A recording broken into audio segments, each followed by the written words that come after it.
Together we learn, together we grow, together we heal, together we flow. Be cool, every teacher, every school. Be cool, every teacher, every school.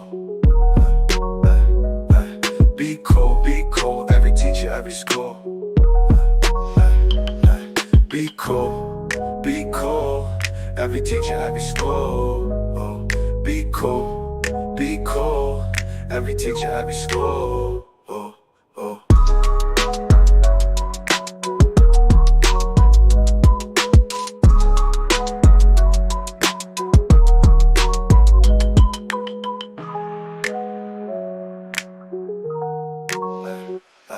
Be cool, every teacher, every school. Good evening, everyone. My name is Todd Scholl. I serve as the lead learner for the SCEA Center for Educator Wellness and Learning. We call ourselves COOL, and you can find out everything about our center right here on this website, cool.us, that's CEWL.us. Everything that we do there, all of our live streams, all of our information, all the services we provide to public school educators and schools in South Carolina, it's all on that website. So check it out. We do free professional learning for schools and districts, or if you have a conference that is attended by public school teachers in South Carolina, we can do free professional learning for your conference or your school or your district. All you have to do is, there's a button on there that says just request free professional learning. You'll fill out a contact form and we'll get back in touch with you and set that up. I want to just, before we get started tonight, remind you that we do have a couple of spaces left in our Educator Wellness Retreat. We have about 2 spaces in our June retreat and 2, maybe 1 or 2 in the July retreat. And if you're interested in learning more about that retreat, it's only for public school educators in South Carolina. It's cool.us/retreat. And that, when we say educator, we mean anybody who works in a public school in South Carolina. Bus drivers, cafeteria workers, classroom teachers, administrators, guidance, or school counselors, I should say. And anybody who works in the building is eligible to attend that retreat. So I want to encourage you, that should be sold out pretty soon. And I also want to remind you that we are brought to you by the South Carolina Education Association and NEA. We operate under a grant from the National Education Association, and we work closely with the state affiliate, the SCEA. And if you are interested in joining the SCEA, you can do it right here on this link. And the great thing about joining right now is there are no dues until September. So you can join in April and see what it's like and not pay any dues until September. It's an amazing time. If you've been thinking about joining, now is the time definitely to join. So give us a shot, learn more about our movement, and you can do that at jointhescea.org. Well, tonight we have a guest who I think is an incredible communicator. I happened to see her videos on TikTok. I was scrolling through TikTok like I do sometimes, and happened to see some of the videos that she was doing and thought they were really incredible, really important information that she's sharing. And she's doing a great service really for public education in South Carolina by advocating for a lot of the things that we've been advocating for at the SCEA. Her name is Tayler Simon. She's the owner of Liberation is Lit, a bookstore that aims to spark collective action for liberation and community building among readers and book lovers by promoting stories from intersectional experiences. Through Liberation is Lit, she also provides self-publishing book coaching to writers from historically marginalized identities. She has self-published 3 books: Phases, Poems, Writing Our Truths, a guide to self-publishing for BIPOC writers, and Love and Other Forms of Heartbreak. Tayler has previously worked in the interpersonal violence prevention field for 8 years. She is passionate about promoting social liberation and bringing an anti-oppression lens to all industries, institutions, and fields, especially through the power of transformative stories. So please welcome Tayler Simon. How are you tonight, Tayler?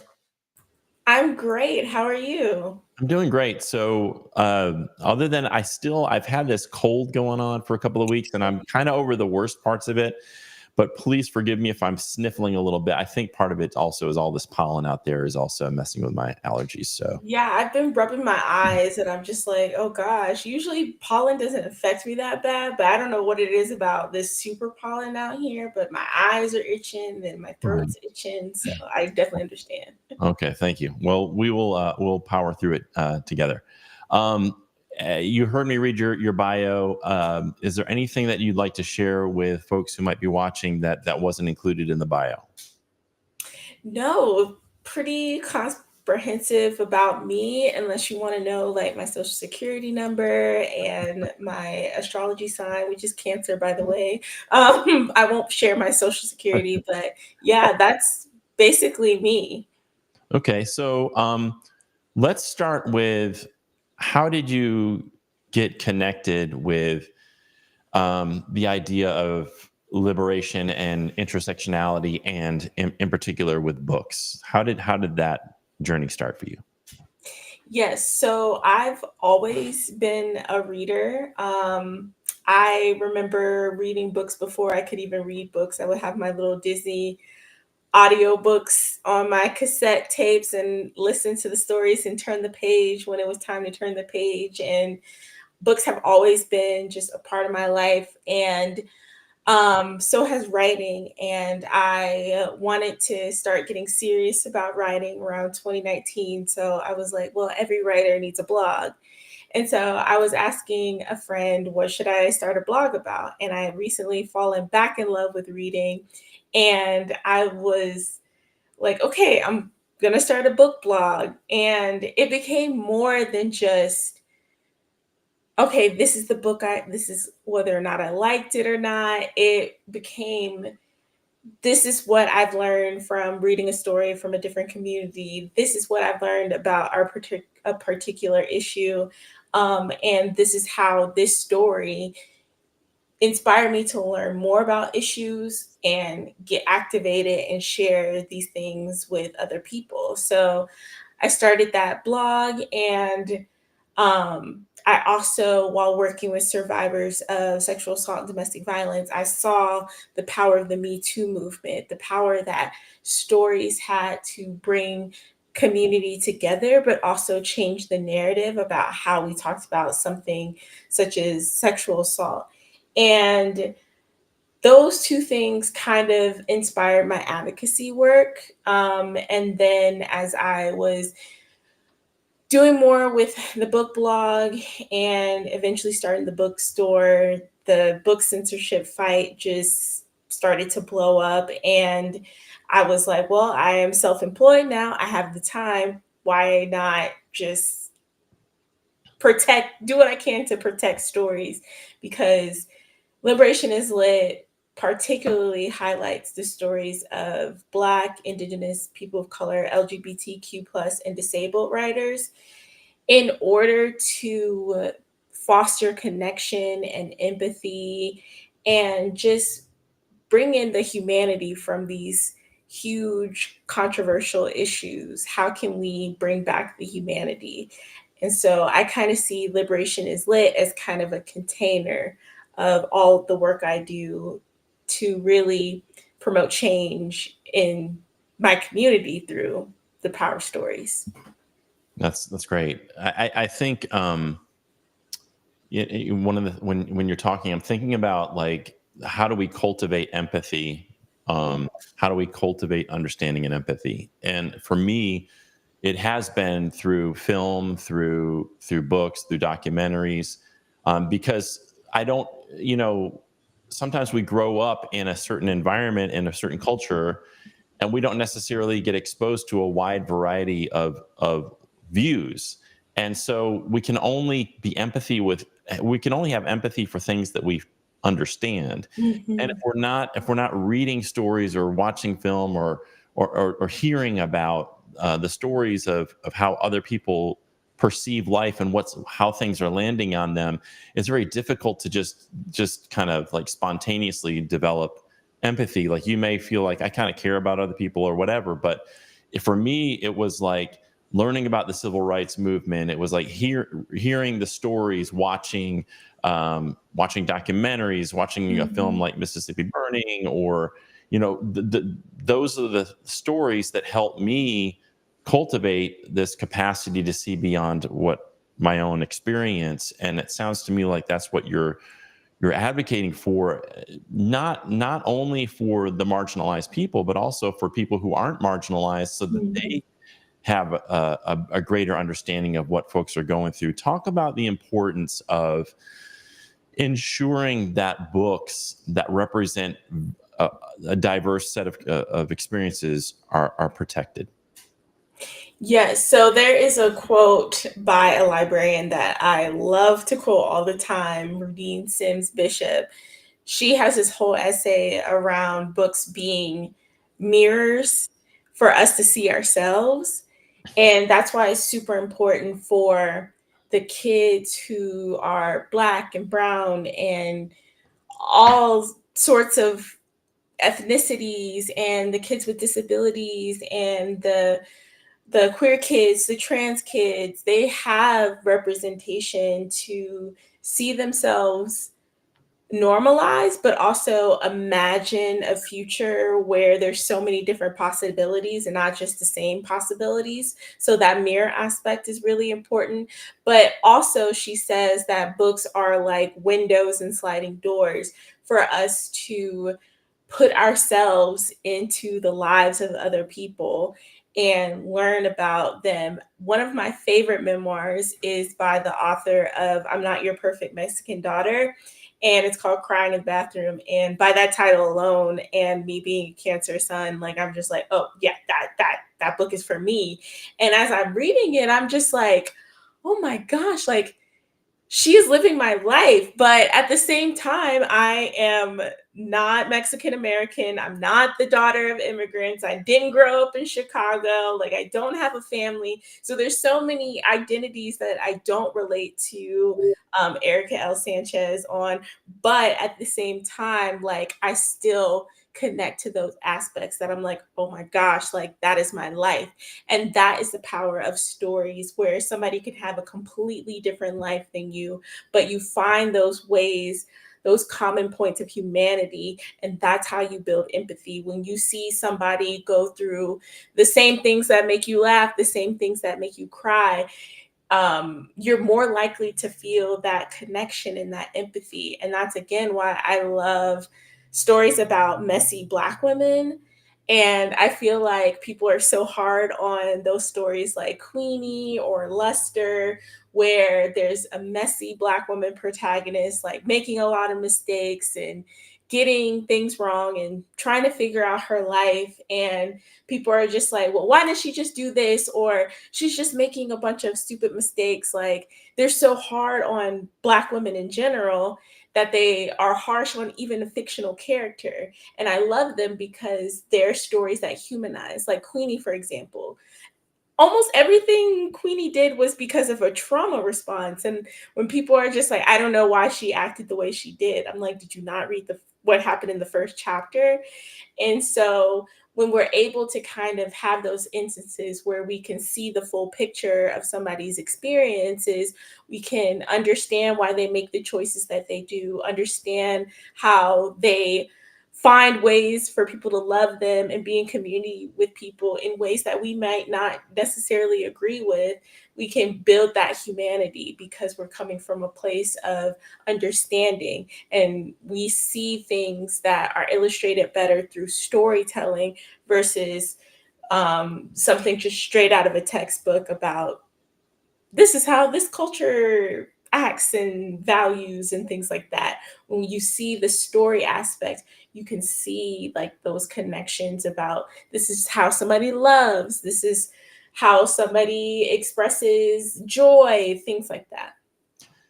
When you we've seen over the past couple of years this assault on free speech, and this is like these attempts to and successful attempts here in South Carolina to ban certain books. And I know recently there was a group of 10 books more books they were trying to ban. And you hear about that, and it seems to be escalating. What do you think is really behind that push to remove these books? I do think it is a targeted attempt to erase some communities, because when we erase that representation, when we erase these stories, then we can say these people don't exist, and it's easier for us to dehumanize them. I think of books like Tango and Tango Makes Three, which is about a couple of penguins. I think it's like two male penguins, and they have a baby, and that's like one of the most banned books across the country. And it's not about the thing itself. It's supposed to be normalizing the thing. And those are the books I feel like get targeted the most, where the people who hold identities that are deemed other, we don't want to normalize those stories. We want to keep seeing them as other. And so this effort that's hidden behind these punchlines like parents' rights and things like that. Well, what about the kids? Why do we want to take away their choice to learn about people who are different than them? Take away their ability to be curious and to come to conclusions on their own, because of course, a 12-year-old can't come to a conclusion on their own. It's got to be a teacher or a librarian pushing an agenda on them. But I feel like we don't give kids or young people enough credit, because they are younger human beings. So they may not have like the frontal cortex all the way developed, but they still can make a lot of decisions on their own. And taking away these books that are targeted for very specific identities, or here in South Carolina, any book with sexual materials, the problem with that argument is that sexual abuse and cautionary tales around abuse and trafficking and relationship violence among young people, those are getting swept up into this strict regulation. And there's also flawed systems within like the administration process of book censorship too in South Carolina, but that's another conversation. But these topics are getting swept under that no sexual materials allowed at all, and books that have really important conversations about finding support after abuse, feeling isolated after being sexually assaulted, all of those stories and experiences where people can find hope in the end are being taken away as well. So that is the danger I find in that, but also some of these other like LGBTQ plus, there could be no sex at all in the book, but it's still their identity is sexualized. So that gets swept under there as well. So all of these like things that on the surface is like, how can you argue that you don't want pornography in schools? I agree, but what you are saying is pornography, I don't agree with. And I think that is the issue that we're seeing nowadays, is that we don't want to normalize things we don't want to continue to talk about. Right, right. And this idea of parental rights has always been a hollow argument, because at this point, all parents, I don't know if everybody realizes this, but all parents have total control over the books that their children read right now. Like, we didn't need to do anything legislatively to change that. Like, any parent can call the school and say, don't let my kid check out these books, or before my child checks out a book, I need approval. And the school librarians will set a system up like that. So parents already have rights, already have control. Mhm. What banning books does is it actually takes the right away from me. And if I want my daughter to access a book like one of the ones you're discussing, now that book is no longer available to my child unless I go purchase it. And that's, to me, that's taking away my rights, and like you said, also my daughter's rights, and that is a problem. But I think this goes to And you can feel free to push back on this or refine this idea, but it feels to me like what's going on is you have this sort of Christian nationalism that is taking root, where there are people who won't come out and say directly that they want theocracy, but they support all of the legislation that sort of looks like that, that says we have a particular moral and worldview informed by our religious beliefs, which is their right. But then they want to come into the public sphere, into the public schools, and it's funny how they accuse us of indoctrinating. They want to indoctrinate. They want their value system imposed on the rest of us because they feel like they're saving us. There's this sort of evangelical mindset that all these kids and all these people need to be saved. And if we allow these books to continue, that's going to pull them away from being saved into a life of sin or whatever. And I think this is the problem, is in a society that's supposed to be free, and there's supposed to be a separation of church and state. We're now in South Carolina and many places in the country starting to blur those lines by making these kind of decisions based on people's personal religious views, and because they happen to be the majority, there's now not a respect for the minority or for people who don't necessarily adopt those views, or who have the same views but also have this value of freedom and respecting the separation of church and state. Yes, and the only pushback I would give to that is that I don't think they are the majority, like, legislatively and like in power, but as far as like citizens in the state, I think they're a very vocal, well-resourced, well-organized minority that can get a lot done, because the rest of us are out here, like, how many people can take off work every month to go sit in a 2-hour state school board meeting? Or like, I've been in the state house for the past 2 days. Who can take off work to show up and be vocal about serving your constituents in the way they want to be served when they have to go to work, they have to pick up kids? All of this keeps us from participating fully in the civics process. And even the fact that they've taken civics out of,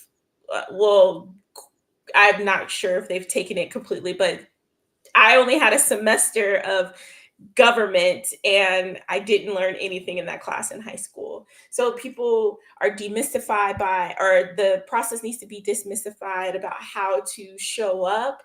But at the same time, too, to your point about the Christian nationalism, there are people, it's not just the parents groups that are showing up to the school board meetings or the state house meetings. It's also strategic people being run for office. Our South Carolina, I don't know if I can talk about our superintendent, but You can say it, there's no, okay. we're not censoring. Okay. She was recently in a conversation with Representative or Senator Tim Scott, and saying that she would love for us to essentially go back to one-room schoolhouses and have strong Christian values a part of the curriculum. And like, she believes like these types of micro schools are the future of education, and the fact that she decided to purchase PragerU and form that partnership, and that is a lot of Christian indoctrination materials. And it is very, I don't know, I don't understand the level of mental gymnastics that it takes to address this level of hypocrisy of what's indoctrination, what is not, protecting some people's freedoms, but imposing your rights onto other people and your opinions and your beliefs onto other people. Like, sometimes it's baffling to me, but I do agree that overall there is this dangerous wave of really strong Christian nationalism. And I specifically refer to as Christian nationalism because it's totally separate from the original, I don't know, teachings of Christianity. And it's become a way to have social control. And for ultimate social control, you have to start with the education system and controlling what narratives students are exposed to, as well as taking away from their ability to think critically, to question the sources of information that they get, instead of it just being spoon fed to them and just taking everything as fact. Um, just those skills are needed over all age Yeah. groups.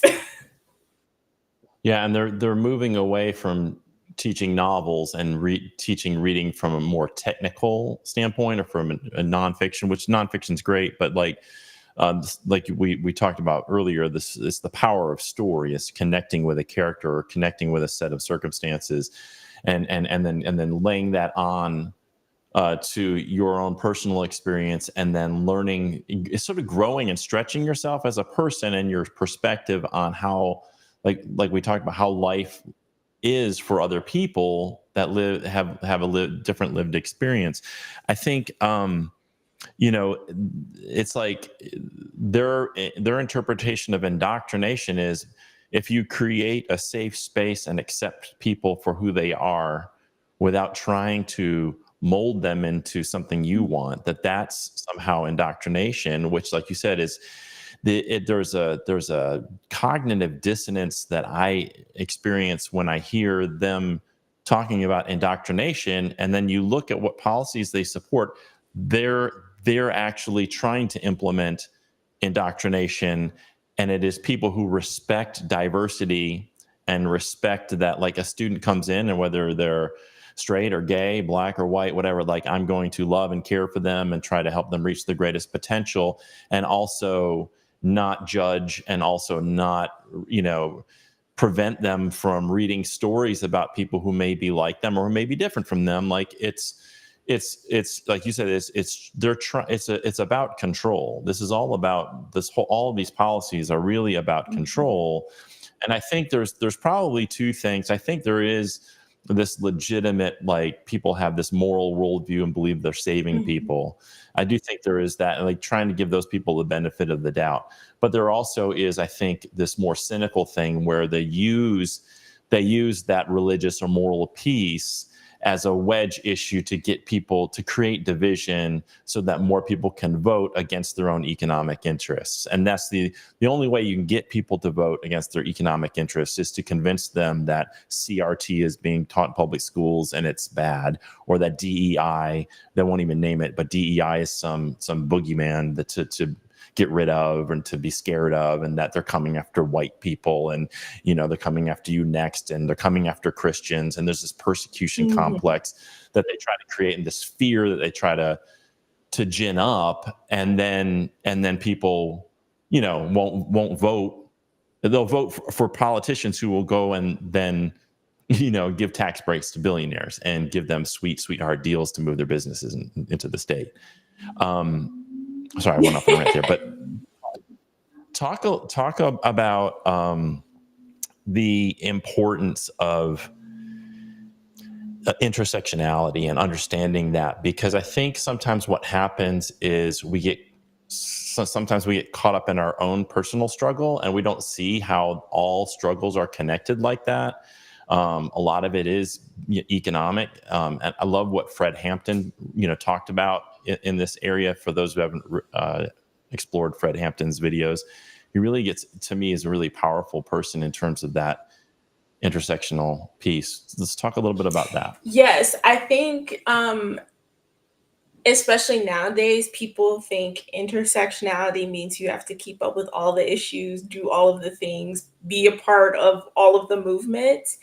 And to me, intersectionality is it's less about trying to know all of the struggles intimately, versus like being aware that because of your specific intersections, you see the world differently. And so, how can we leverage these intersection points to build collaboration? So, that's kind of how I personally use intersectionality in my work. And that's kind of how I see it, even though originally it was more so to illustrate those compounding effects of oppression. Like, as a queer Black woman, I'm not just experiencing like queer issues, not just experiencing Black issues, not just experiencing issues for women. Like, I'm experiencing them all at different points and different pressures. And I think it is a great starting point for just curiosity about how do the issues that affect your personal life connect you with someone else, because you may connect to people at certain intersections but not all intersections. And so for me it's really important to add that lens, because oftentimes we don't know who we're leaving behind because we just don't think about it. And there's often times where I don't think about a lot of things. For example, like I am terrible with putting uh image descriptions on my social media posts. And I know that's not me intentionally being ableist or intentionally leaving people behind, but that's something that I often just forget because I'm a person who doesn't need image descriptions. So intersectionality is just, I kind of see it as a way to quality check like what you're doing. Like just thinking about, okay, who may I be leaving behind because I don't have to think about certain issues? Who can I bring to the table? Because oftentimes the most, I say the most marginalized, not in the way to try to do oppression Olympics where, um, which I kind of see this happening in the anti DEI bill that's going on right now in the state house. Unfortunately, representation on these education committees in the House in general is dominated by Black men. So they're obviously going to speak from their perspective of being Black, and not realizing that DEI helps more than just Black people, but Black men specifically. So thinking about just having that as your quality check of, okay, what identity don't I hold? Might I want to be more mindful that is included in my work when I just may not think about it? So that's how I kind of use intersectionality as a tool. I appreciate that. I watched the movie Wicked a couple of months ago, and in the movie, for those who haven't watched it, Glinda, the Good Witch or whatever, she essentially sets herself up as this ally, but it seems like a lot of it's performative and sort of like, I just want to be seen. I'm a good person. And I think that if I'm being really honest with myself, sometimes it's like, I'll display a rainbow flag, or I'll wear a Black Lives Matter shirt or fly that flag outside my house. And sometimes I feel like a little bit like Glenda there. Not that I'm intentionally saying, "Hey, I hope people see that and come up and pat me on the back and say, good job, you're a really good ally." Like, but I think there's probably I fear that sometimes my allyship is sometimes too performative, or at least too reliant on performance, and not enough on an actual meaningful engagement in these issues. Can you help folks like me who, like, our intention is sincere to be good allies, but sometimes other than the performative stuff, we struggle with knowing is precisely how best to help. And we are also, there's a little bit of fear that, like, if I step in too much, then I'm like centering myself, or so there's like all these calculations going on. Like, what to you does good allyship look like? I feel like to me it starts with listening. Instead of us coming in and pretending like we know how to fix a problem of a community that we're not a part of. It goes back to communication and conversation and listening more than you talk.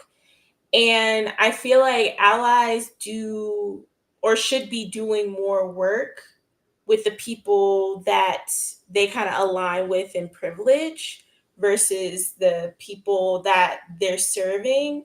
Not in a way of like, don't engage with Black people if you're white, but just recognizing where you take up space. You should be taking up space with the people you align with in privilege and taking more of a listening and learning role from the people who you're trying to be an accomplice with in liberation. Yeah. And that's a really good point. I appreciate that. I one of the places that I've tried to do that is in social media, which is really exhausting. I recently posted something about Elon Musk and him controlling over $300 billion in wealth, and that I felt like in a country where kids are going to bed hungry, we have homeless veterans, we have people without adequate health care, people are, I think it's like 50,000 people die due to being uninsured each year. That seems like a lot of money for one person to have, and then you just have someone, people call me a communist and a socialist, and which I kind of am, but like just like a lot of vitriol and like, you're stupid, you don't understand how that works, and it can be exhausting trying to push back on that. And I know that it sounds really privileged to say I'm exhausted, but I think it's hard for me in the social media space. I think it's hard to do that work, but I think you do it particularly well. And I'd like you to talk to folks who would like to use social media, but maybe they don't know where to start, or how they should use it. Like, what would be your advice to somebody? Because I think you do it so well. Like, what would be your advice to somebody who wants to speak out on social media, but kind of doesn't know where to begin or how to manage that? How do you manage it? Something I learned very quickly from Threads is because I never had my Twitter moment, but I learned from the Twitter veterans who came to Threads that your space is your space. And people who, I think the reason why I am so vocal on social media is because I haven't been truly attacked by trolls yet. Um, but I will say that I have gotten some issues for like some Threads posts that people were just being nasty towards me personally. Mhm. And I block them because at the end of the day, if for example, there's my liberation is lit stuff, and then there's my personal stuff. And while I keep the two separate, my core values personally are the core values of my business. And I don't post anything in general that is directly attacking a person, or and if I am like criticizing a person, I'm criticizing their behavior and their choices and not um, trying to attack their humanity. I may call them a clown because I feel like clown is a good word to be like, it's not dehumanizing someone. And if they're being silly behavior, it's an accurate statement. So like I try to critique people by their actions and their behaviors. And if I do something personal, I might call them a clown, something that doesn't dehumanize them. And I am also open to feedback. I'm not just saying, oh, my opinion is fact and 100% right.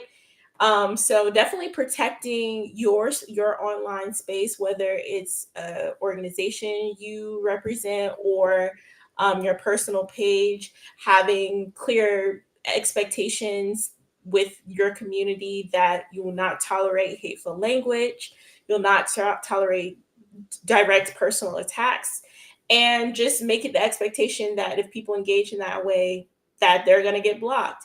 And there's kind of like it's not a hard and fast rule for me, but I have kind of guidelines in my head whether or not to engage with someone online. If I feel like they're coming from a place of genuine curiosity and seeking to understand, then I might engage. But if they are just trying to start something or stir the pot, then I don't bother to even respond. And if they're posting something directly hateful, for example, on my YouTube, I interviewed a trans author about a book about trans young people's experiences, and that was the only place where I got like transphobic comments on my stuff, and I deleted them. So I draw the line at hate comments and hate speech. But if there's like a disrespectful question or something, I might leave the question there, but I won't respond, and I might limit comments. So protect your space and have those boundaries. I think all of that is really, really good advice. And I think especially in, this is something that happens a lot is people will move away from like, let's in a curious way discuss this idea and an open mind with an open mind. And I'm going to listen to you, and I'm going to hear what you're saying and respond to it. And then I want to make sure you're reading what I'm saying, and then you respond. We don't have to agree, but once it starts getting into this condescending kind of insulting kind of language, like if you're too stupid to understand this, that to me, like that's when I just am like, I'm not going to tolerate that. And it's immediate. It's a block. The problem is that even in those instances where people are curious, I rarely have ever seen anybody go, you know what, I've thought about it and you're right. Like, I think I've over time, maybe my opinions have evolved if I hear certain things and I think through them. But I don't.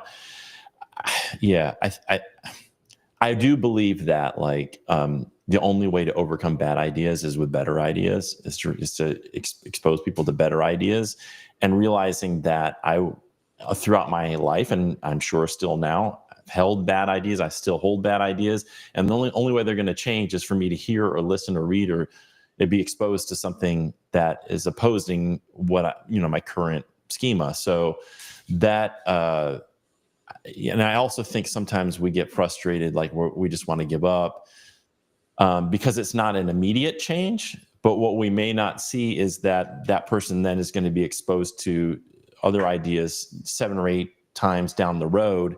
And then over time, maybe they do change, and maybe they are voting for the right people, and maybe they are thinking about things differently. We just may not see it in the immediate sort of interaction that we're having with those people, but that maybe we sort of planted the seed that will germinate later. I want to say thank you for what you're doing. Your voice is really powerful, and you're doing a great job, a great service for South Carolina, for educators and students. And I want to appreciate you and thank you for your time tonight. Is there anything we haven't talked about that you'd like to share with folks?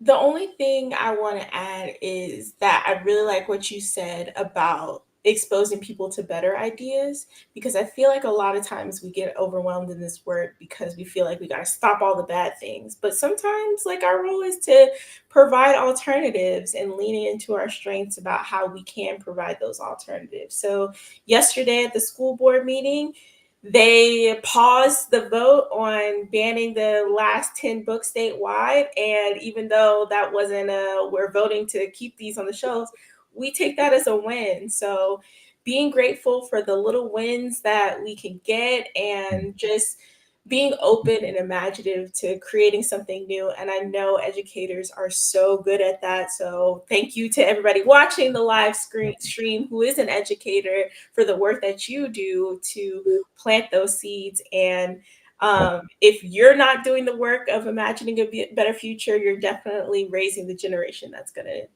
imagine a better future. And I think people count on us to get discouraged and to just give up and then come. I've been playing around with this idea that we're all have this sort of collective dissociation going on, that we just like a lot of us are just like, I don't even want to look at the news. I don't want to pay attention to anything. I don't even want to go on Facebook anymore or social media. And I just want to pretend like it's not happening. But I think that's kind of the whole point. And they call it flooding the zone with all this stuff that you can't keep up with everything, and you just get frustrated and kind of give up. But I think where we have the bandwidth to continue to push good ideas and continue to advocate, that's our responsibility to future generations. And you do it really well. I want to share your website, liberationislit.com. Is that's Yes. right there? Okay. Yes. Folks can find out more about Tayler at liberationislit.com, and they can find you on social media. Do you have a handle that you can share with folks? Yeah, so at Liberation is Lit on TikTok, Facebook, Instagram, Threads too, but I'm not as consistent on there. But that's where you can find me and all the work that I'm doing. Great. Well, Tayler, thanks again. And we'll have to have another conversation again soon, and look forward to continuing to see your work all throughout social media. Thank you, Tayler. Thank you. All right. All right, everybody, that's Tayler Simon from Liberation is Lit. If you want to learn more about her work, just go right here, liberationislit.com. And she said that her handle is Liberation is Lit on most of the socials out there. I do want to just share a couple of things before we head out. If you are not familiar with our Praxis resources, we just launched this a couple of weeks ago. We are in partnership with NEA and study.com. We have resources for future educators who need to pass the Praxis. Maybe you're struggling with that, or maybe you're scared you're going to struggle. We have free resources on this website at cool.us/Praxis. If you are an early career educator in your first 5 or 6 years, and you are looking for some support, and maybe you don't feel comfortable going to someone in your school about the issue, you can go to one of our coaches for free at cool.us/coaching. Every Tuesday and Thursday night, we have these 3 incredible educators, Angie Brush, Stephanie Johnson, and Dr. Marcella Weinsnyder. They are online. They will provide you that free, confidential, unbiased support Tuesdays and Thursdays from 6 to 8 o'clock. You just go to cool.us/coaching. You get put into one of the rooms, one of the breakout rooms, and you can meet with them and talk with them and share your experiences and questions, and they will give you that feedback that you need. As I mentioned earlier, before we started, there are a couple of spaces left for our educator wellness retreats. This is a picture from last year's retreat. It is a secular, science-based, trauma-sensitive retreat. It is specifically for educators. It was created by educators, myself and Yelena Popovich, who is a school counselor, a school psychologist. And there are 2 retreats. There's one in June, the 25th through the 27th, and one July 23rd through 25th in Old Fort, North Carolina. They have recovered from Helene. It is beautiful. I mean, absolutely gorgeous up there. There are beautiful cabins on the stream. It's quiet. It's secluded. It's wonderful. It's safe. We do mindfulness practices. We do yoga. We do some mindful walks. We have really engaging and deep discussions together. And everything's gentle and easy. And you get to choose what you want to do. And you can bring a friend if you want to. So it's a really great experience and very affordable. $150 for members of the SCEA and $250 for non-members, and that includes your meals, your lodging, a book, and all the sessions. The only thing it doesn't include is your travel to and from the retreat. So check that out, cool.us/retreat. And I also want to preview our next live stream with Bill Mayer. I used to teach at Carolina Forest with him. He's an incredible coach, an incredible administrator, an incredible educator. He wrote a book called Are You a Kid Connector Today? And he talks about the importance of building relationships with young people if we want them to reach the greatest potential. He's going to come on and share his inspiring ideas with us 2 weeks from today. I believe that's the 16th from 7 to 8 o'clock right here. So you can mark your calendars and join us for that conversation. And all of our conversations, you can comment in the sections and we can bring them on. So we'd like it to be as interactive as possible. I want to thank again Tayler Simon for joining us tonight. Thank you for tuning in, and we will see you on April 16th with Bill Mayer. And until then, survive the pollen and have a wonderful week. Together we learn, together we grow, together we heal, together we flow. Be cool, every teacher, every school. Be cool, every teacher, every school. Be cool, every teacher, every school.